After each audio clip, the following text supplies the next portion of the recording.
Alright, here we go. This is another Star Trek Deep Space Nine magazine, and there are a couple of different things in the magazine, a couple different interviews and stuff. But one of the things in this is another interview or article that Terry did, and this one is called Terry Farrell Reviews Dax's Lives, and this was originally $5.99.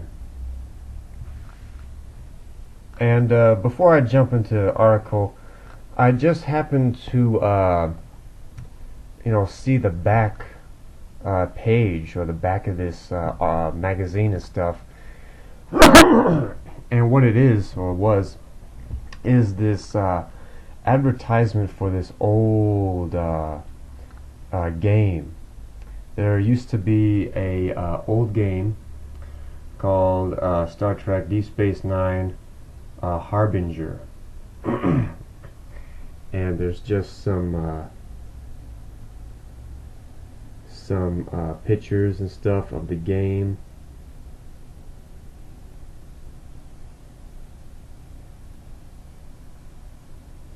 And what this reminded me of is this is actually one of Terry's games, or a game that Terry was in, and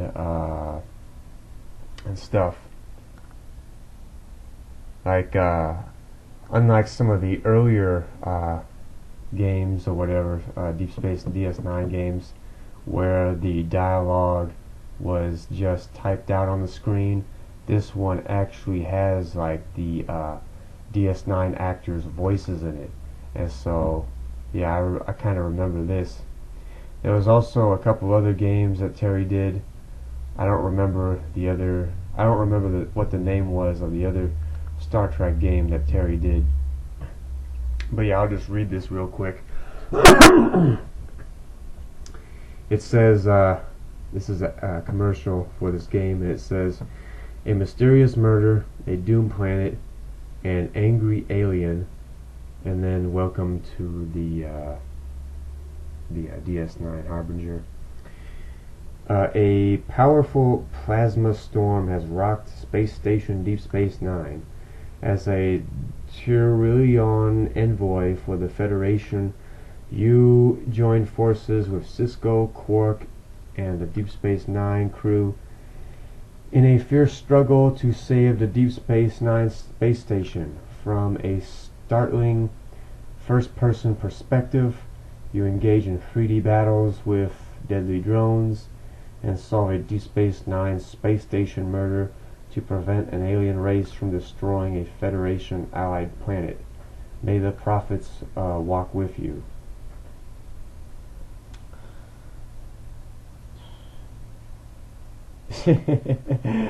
To order, visit your nearest retailer. Yeah, I don't think they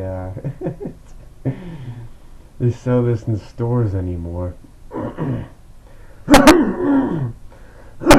But the game probably is for sale still somewhere. Excuse me. Let me see. When was this magazine? What year is this from? Let's see.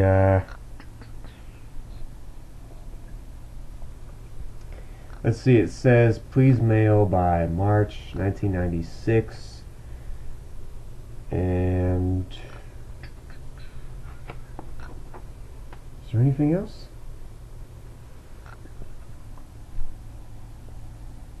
$1996.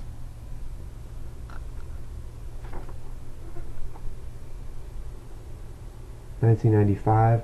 So yeah, this is an old magazine from either 1995 or 1996, something like that. And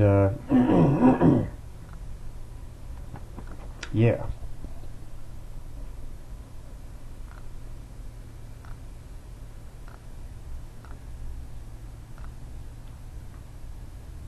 Oh, the article will be what we're looking for is Dax, Terry Farrell, page 6.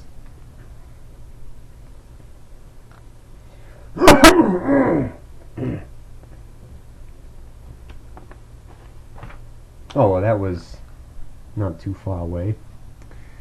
Let's see, Terry Farrell, Dax. There is a picture of Dax. Another picture of Dax. What's going on with the oh, there we go, the focus there. And another picture of Dax, and I don't remember or know who the other dude was. I guess that was from one of Dax's relationships. Real quick, it says here, taking the task of making Jadzia Dax a full-fledged person on Star Trek Deep Space Nine is Terry Farrell. Man, what's going on? Dax wouldn't sleep with Bashir because he's not old enough. I don't think Meridian was as emotionally honest as Rejoined in its approach to a Dax relationship, Farrell says. I just fell in love with the guy. Boom. Alright, so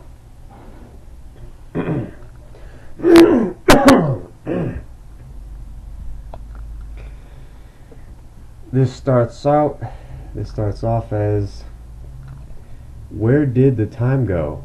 Wonders Terry Farrell. I don't know. It's so bizarre to think that we're in our 4th season of Deep Space Nine. People are always asking me, how long have you guys been on? Or aren't you in your 2nd season now? It's interesting that people don't realize we've been around as long as we have. I have personally learned so much from Deep Space Nine.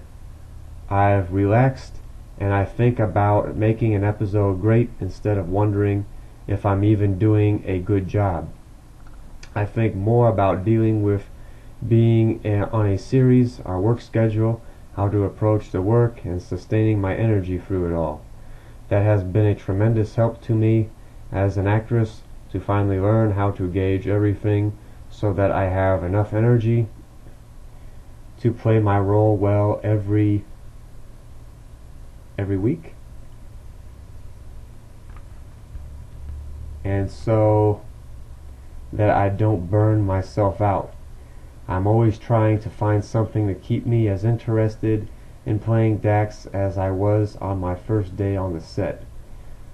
Farrell believes Jadzia Dax has grown quite a bit over the years on Star Trek Deep Space Nine, and that she is now a fully rounded character that Trekkers know, understand, and to whom some can even relate. The actress feels that the character development has been especially notable in the past 2 years. As she says, little was done at all with Dax during the show's inaugural season. People mostly talked about Dax our first year, notes Farrell. I think it took time for the writers to discover who Dax was. All they told me about her was that she had been several men and women before she was Jadzia Dax, but there was nothing specific about who those people were or how it affected Dax and her life.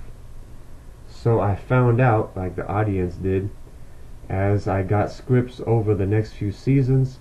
I didn't have meetings to find out where she had grown up and who she had been before. Fortunately, I started to get more scripts that revealed facts about Dax's life after our first year.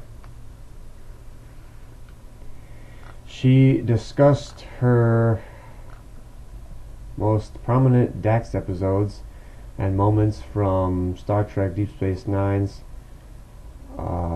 first 2 seasons, from the pilot Emissary through to the Klingon Batlift Fest Blood Oath, in an interview in Starlog Platinum, edition number 4. Now Farrell happily agrees to look back on the post-Blood Oath 3rd and 4th season outings that showcase Dax. First up is Equilibrium. In that episode, it was revealed that Dax was once joined briefly with a Trill named Joran Bellar. Now the memory blockers that kept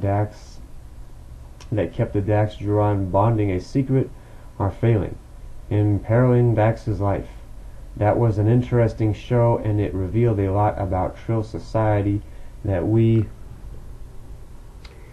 didn't know anything about before, notes the actress. The really big revelation was that about half of all Trills could actually be joined, which was why it was so important to keep that a forgotten memory for Dax. The episode Meridian found Dax falling deeply in love with a native of the planet Meridian named Dral Bretkulin, whose world will be visible for just 12 days before entering another dimension. Though Dax decides to join Daryl on the planet, it is not meant to be, as her presence disrupts the planetary shift. Thus Dax and Daryl, who successfully made the shift, remain lovers separated by space and time, 60 years to be exact. I thought that show was done well. I loved working with Jonathan Frakes, who directed the episode. But to be honest, she explains, I thought Rejoined worked better as a love story. I don't think Meridian was as emotionally honest as Rejoined in its approach to a Dax relationship and its dialogue. I just fell in love with the guy, boom.